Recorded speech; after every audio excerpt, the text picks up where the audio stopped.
Abakunzi bacu Ishyaka Media twashuhuje mu izina rya Yesu. Ngiye mwumva ni Mushimiyimana Innocent. Mukimara gufata umwanya wanyu mukajya kuri channel yacu, turabasaba gukora subscribe ndetse na share na comment, igitekerezo cyanyu mukakitugezaho. Nkuko mubibona rero hano tuhafite umutumirwa, nkuko mumuzi cyangwa se harimo abamubonye bwa mbere, aratwibwira. Ni karibu. Yego, nitwa Girimbabazi Thomas. Wakibaza ngo ese nabonye urubuga rwa YouTube channel rwitwa Gisovu Kibuye TV, ruri guhamagarira abantu kwiyandikisha mu mutwe wa Padiri Nahimana Thomas. Aha, murabyumva rero azanye noneho inkuru twavuga iremereye, ijyanye na n'uyu mupadiri uri ko guhamagarira abantu kubinjiza mu gisirikare. Ese aba bantu ashingiye kuki yinjiza abantu kubajyana mu gisirikare?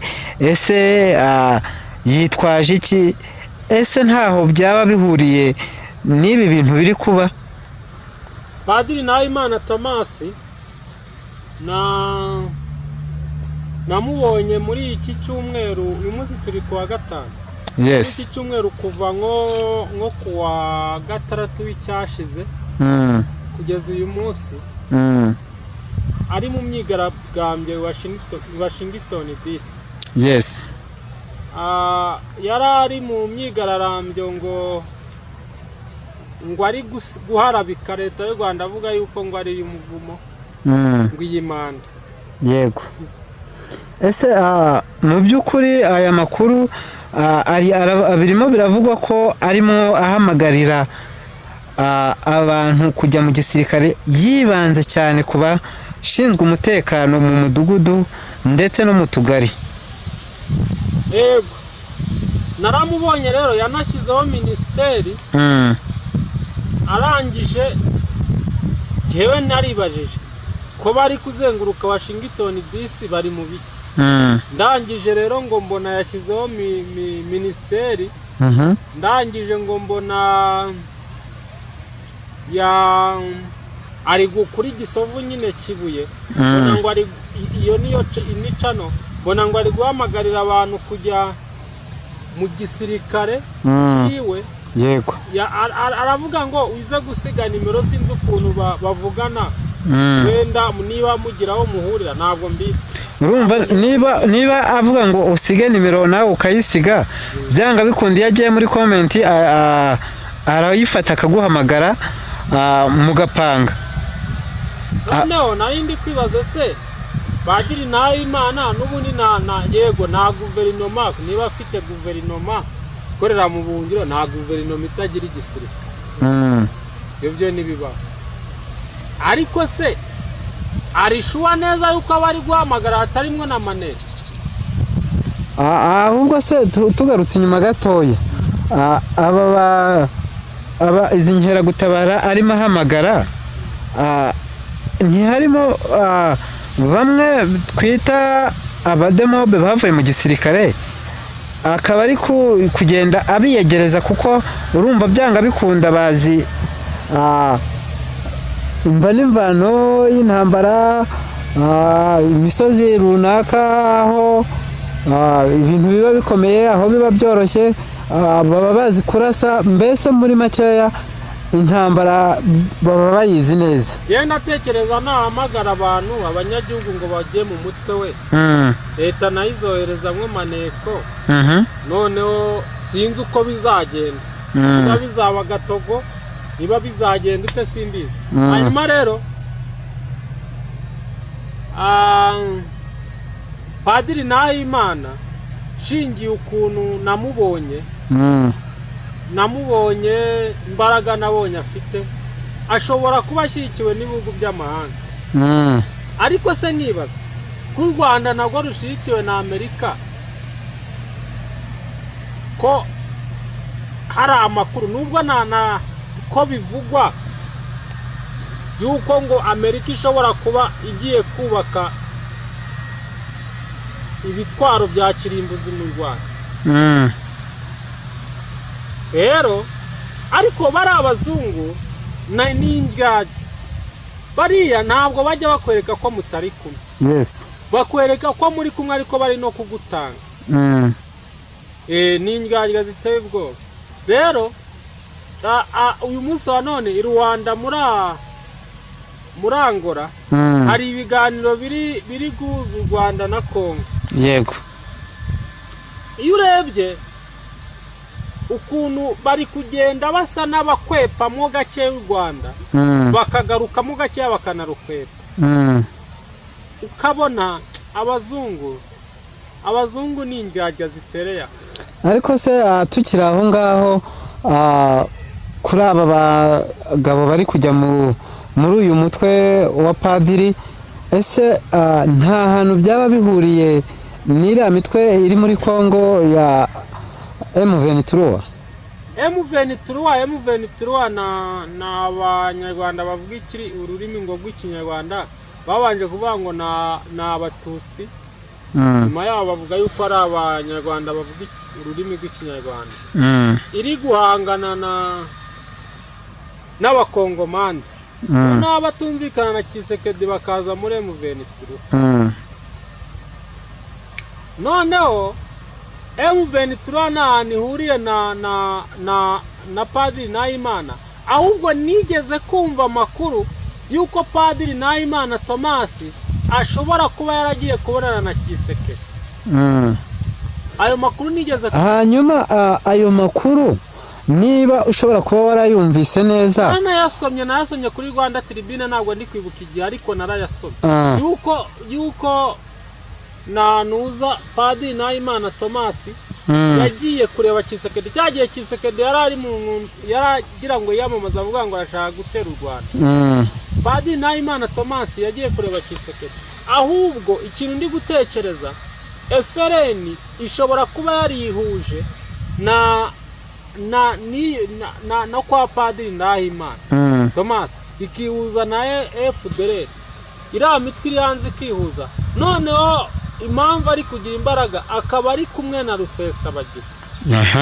Bakaza kwihuza na Rusesabagina, bakaza kwihuza, ese ubwo sabo navuga bakihuza na ba Rusesabagina, hanyuma bakaba bari guhamagarira abantu kujya mu gisirikare. Bakaba bajya banyura kwa Padiri Nahimana Thomas, akabanza wenda akabatereninga akarebamo nka ba maneko, yamara kubatereningaho gake akabajyana muri FRN, bakaba bashaka wenda kubaka FRN ngo ikomere. Noneho bikaza guhura n'amadini, bikaza kujyanisha n'amadini agafungwa, bavuga ati hasigara insengero nkeya zizabashwa gucungirwa umutekano, zizabasha gukontorora, tukamenya umutekano wazo. Ntibibakavuyo nyine, ntibibakavuyo. Niyo connected dufite. Yes. Buriya urumva ko niba uyu mugabo Thomas ari kubasha kuvugana n'aba ba Rusesabagina, mu by'ukuri ibi bintu ahubwo abashinzwe umutekano baraba mu maso. Akaba nanone yarakominikanye na Tshisekedi Chirombo. Tshisekedi nubwo i Rwanda hari kubera ibiganiro, ngiye mbona nta kintu kizavamo. Abanyarwanda, abantu Barundi, bantu bumva ikinyarwanda, nta kintu kizava muri biriya biganiro. Tshisekedi aravuga ati ngewe u Rwanda rwaransahuye, baranyibye banyibazawu yanjye. U Rwanda nagwo rukavuga ati twebwe, Perezida Kagame yaravuze ati twebwe niba koko baranabigenzeye bakabona nibyo twateye Kongo, babanze barebe impamvu umuntu yajya kurwana muri Kongo. Aranavuga ati kandi abantu b'iterabwoba niyo ari babiri umuntu arabakurikirana, arabahiga. Avuga ukuntu Amerika ijya ishyiraho amafaranga, igashyiraho n'ibihembo byo guhiga n'umwiyahuzi umwe cyangwa umuntu ukora mu mitwe y'iterabwoba rero nibyo wumvaga aganisha avuga ati niyo twaba twaragiye Kongo turwana nabo baba aribo batwiteje ngo tujyeyo kuko banze mbega mu yandi magambo hari ibyo banze gushyira mu bikorwa kandi twari twumvikanye. Yes, ni nka cyashaka kuganisha. Hanyuma u Rwanda ruri imbere aha nkatwe tugira iyerekwa atari rya rindi rya pirate.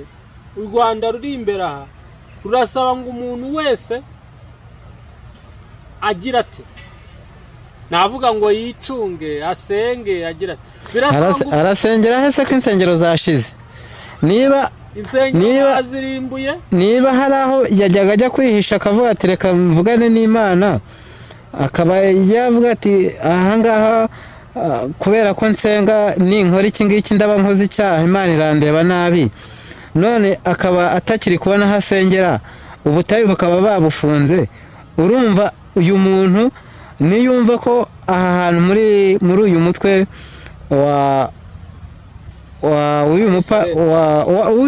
uyu mupadiri kuko niwe uri hafi kuri uyu mupadiri Ndahimana Thomas agahita yumva ko ari gutanga akazi muri iki gisirikare. Urumva atarahita asimbuka akavuga ati akazi karabonetse. Ahubwo nawaza numva ikiganiro cye mu gitondo ari no guhamagarira abantu gufasha abandi. Uri kugira ikibazo ukagenda ukamwandikira kuri YouTube akazahamagarira abandi gutanga amadolari bakagufasha. Yego,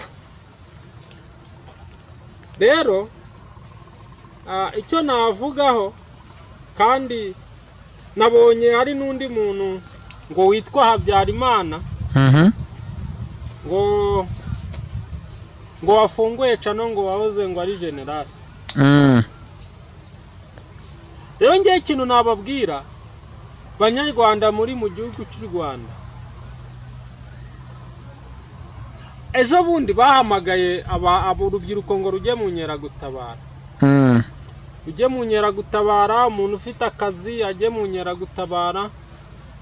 Ariko ngewe nuko wenda muri iyi minsi ndi busy ndi gushaka ubuzima bingoye, ariko nakiyandikishe buriya bumenyi nkajya kububona, kuko buri ubumenyi bw'umuntu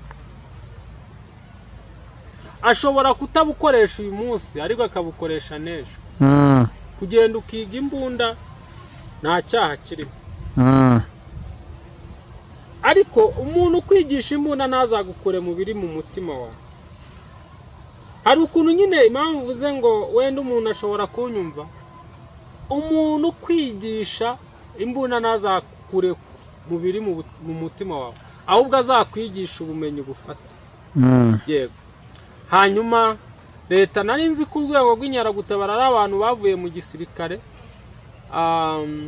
ariko bari guhamagara n'urubyiruko kujyayo mu Nkeragutabara. Ariko niba bari kuvuga urubyiruko, urumva byanga bikunda nta kintu kirimo.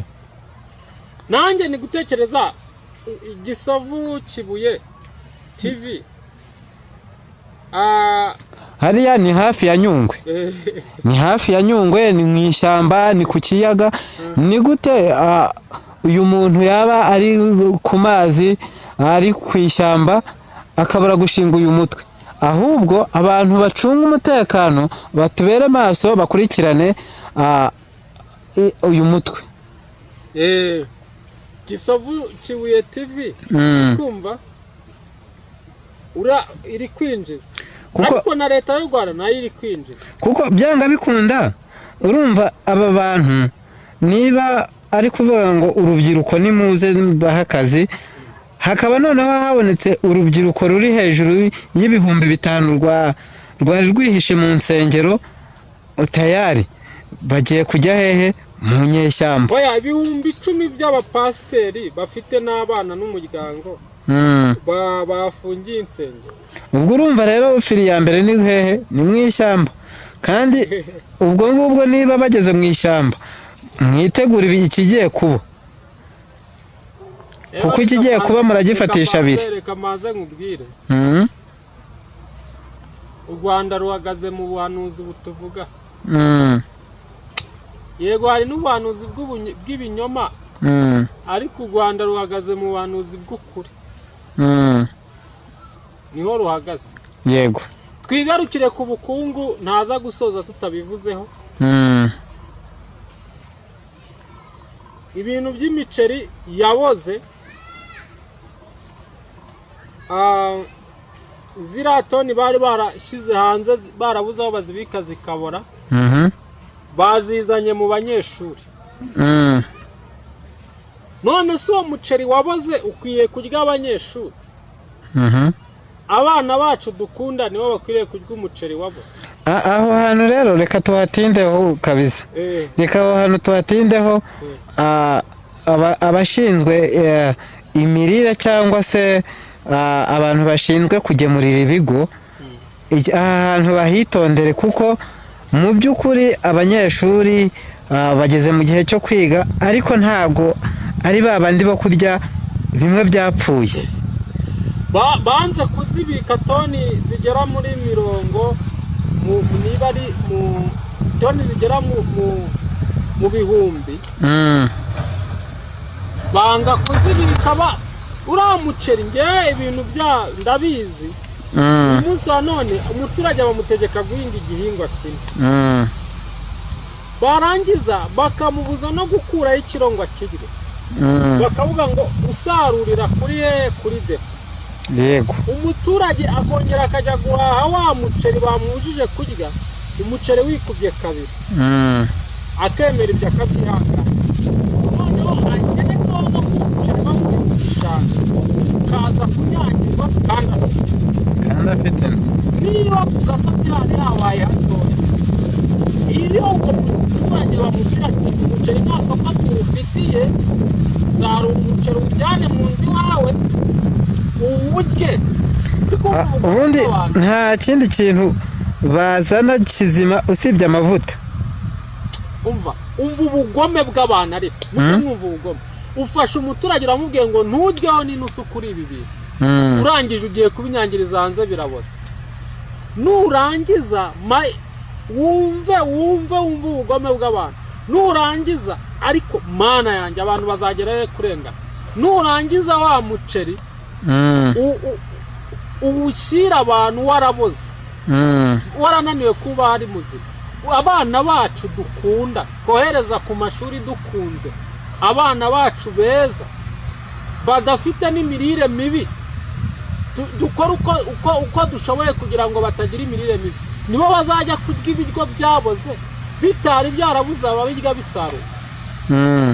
Uyu munsi wa none umuntu wavuze ngo abantu bahinga igihingwa kimwe ni nayo wazanye inzara mu Rwanda. Ese uravuga umuceri ukibagirwa kuvuga ibishyimbo cyangwa ibigori n'ibitunguru. Noneho hari naho batabiteka. Abantu barasarura ibintu basarura mu makoperative. Nta wemerewe no kugenda ngo afate ikigori kimwe akirye. Uko ni nko kuvuga ngo rubanda rw'inyuma bicwe n'inzara, ariko twebwe tubona ibyo turya. Noneho niba nabirye uri kumva ko gahinda. Babandi bavuga ati biza hano tubibone tubirye. Ibyo ngibyo nabyita iki? Nabyita kuvuga ngo wowe kuraho inkono, ibyo wari guteka ubizane mbiteke. Wanabihageza ati we biteke, ugasanga wa wundi afite ineneza akavuga ngo simbiriye, akabijugunya hanze. Ibaze umuntu akubwiye ati wowe zani ibyo biryo wari ugiye guteka, kubera ndi boss w'ibiteka bizane mbi, wabihageza akabijugunya. Binyibukije umuntu umwe wo mu cyaro waje gusura umuntu w'i Kigali, yigoma tike, yigomwa ibyo kurya, arabizana harimo ibijumba n'imyumbati n'ibishyimbo. Ageze i Kigali baravuga ngo ibyo ntabwo wabirya, barabijugunya. Aravuga ati ibi biryo mbazaniye niyo makiriro yanjye. Iyi myumbati mubona nzanye, ibi bishyimbo niyo makiriro yanjye. Ufashe ibintu byari amakiriro ku muturage. urabimupapuje, numara kubimupapuza nabyo nubiriye. Ibaza ko gahinda usigiye umuntu. Ntabwo ari abantu bafungiye isengero gusa. Uyu munsi wa none bafite agahinda kenshi. Hari abantu banze ko barya ibyo baruhiye kandi barabihinze, barangije bajya kubyanika ku musozi, imvura irabinyagira, ba nyiri kubyegeranya nabo ntibabi. Ibaze noneho niba abanyeshuri babagemurira ibyo biryo byanyagiwe byapfuye kandi noneho n'ibiciro babikubise hasi, mu by'ukuri ababishinzwe bavuganira abanyeshuri babaha ibyo kurya bizima. Abanyeshuri dukunda, abana bacu, abayobozi b'ejo b'igihugu ntabwo aribo bakwiriye kurya ibiryo byaboze. Njyewe ndabivuze, ntabwo aribo bakwiriye kurya ibiryo byaboze, bagomba kurya ibiryo byiza bitarabora, ufate abana bakiri bacayo koko ngo niba uhaye imiceri yaboze. Noneho fata umwana wiga mu wa mbere muri garidiyene ngo ugiye kumuha ibigori. Mu by'ukuri ese uyu mwana utekereje afite igifu nk'icy'umuntu mukuru? Abana rero uyu munsi wa none bari kubagabura ku mashuri, ariko urareba yuko bari kubaha ibiryo biriya ni ibiryo bita iby'agahima. Kuvuga ati reka muri ibi biryo bibishe arwane nabyo mu nda, ubwenge bwo kujyamo. Biriya ni agahima. Niba koko nibyo babatekerejeho, harimo abatishoboye wenda ibyo biryo baba batabibonye, ariko se ni ukuri niba umufashije mufashirize rimwe. Reba umwana ugiye guha izo mpungure, ni umwana w'imyaka wenda 7 avuye muri garidiyene, atangiye kwiga. Mu by'ukuri izo mpungure umuhaye uwo mwana arazishoboye, wamaze kumenya amakuru y'uko uwo mwana izo mpungure azazishobora. Reba umwana wiga mu wa mbere, mu wa kabiri, umuhaye impungure, yewe tutibagiye nabo mu wa gatatu, kuko nabo baba bagifite ikibazo nk'icyo ngicyo, mu nda habo haba hatarakomera, hataraho kwakira ibigori. Ese umuhaye ibigori rimwe kabiri, ukubiseho akawunga, uwo mwana koko ni ubuhe buzima uri kumushakira? Hoya noneho umuhaye umuceri wanaboze, umuhaye ibyo byose arabyihanganiye, arabiriye, kuko harimo n'uw'iwabo badafite ubushobozi. Noneho ikindi umuzaniye ni ukumuha umuceri waboze.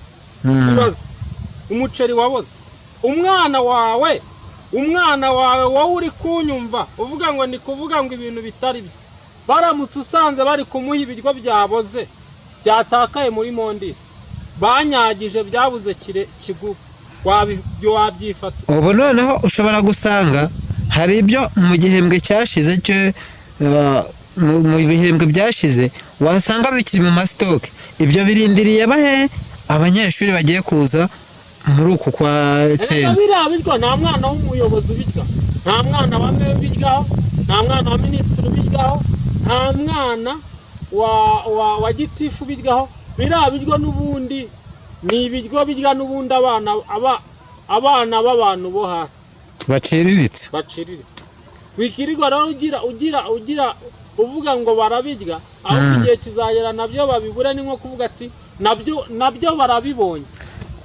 Mu gusoza rero reka tubwire abantu bashinzwe imirire mu bigo by'amashuri, batuvuganire rwose ku bana bacu. Hoya abana bacu usaba kurya umuceri waboze. Abana bacu ni abana tuba twatumye ngo bige, tubafitiye icyizere cy'uko ejo hazaza bazadukura mu buzima turi guhanganamwo nabwo bubi. Ntabwo ari abana bo guha umuceri waboze, aho kugira ngo bawuhe abana bacu ntibawuzaniye twebwe abakuru tuwurye, tumenye uburyo tunawubatekera. Erega ushobora no kuba ari umuceri waboze ukavuga ngo ngende umubyeyi, reka ngure, niba bamaye ikiro cy'umuceri waboze, reka ngure ikindi kiro cy'umuceri muzima bivange, umwana ataza kubyumva. cyangwa reka mbyitekere mbigenge. Oya, nta n'impamvu yo gutanga ibiryo byapfuye. Niba byapfuye nibashyire muri puberi kuko mu masitoke birimo. Fata umuntu mu umuceri wakoze ari umwana u Rwanda rw'ejo hazaza. Hanyuma rero soza ndagira inama umunyarwanda ahantu anyumva hose wese cyangwa se aho anyumvira hose. Munyarwanda, ni wowe ejo hazaza. Uko wateguye igihugu niko ejo uzagisanga. Nugitegurira mu bwoba uzagisanga mu bwoba. Nugitegurira mu iyobokamana uzagisanga mu iyobokamana. Nugitegurira muri politike mbi uzagisanga muri politike mbi. Kandi umuntu mubisha ashobora kuza akarimbura igihugu, ariko abarimbuye ejo hazaza hawe n'abana bawe. Ujye ureba ngo nubona ntacyo gukora ufite, nibuze ujye usenga. Ndashoje nigira imbabazi Thomas. Yes, murakoze cyane. Wowe ugeze ku channel yacu bwa mbere, kanda subscribe ndetse share na comment. Murakoze cyane, nakagaruka. Ciao ciao. Komana abana bacu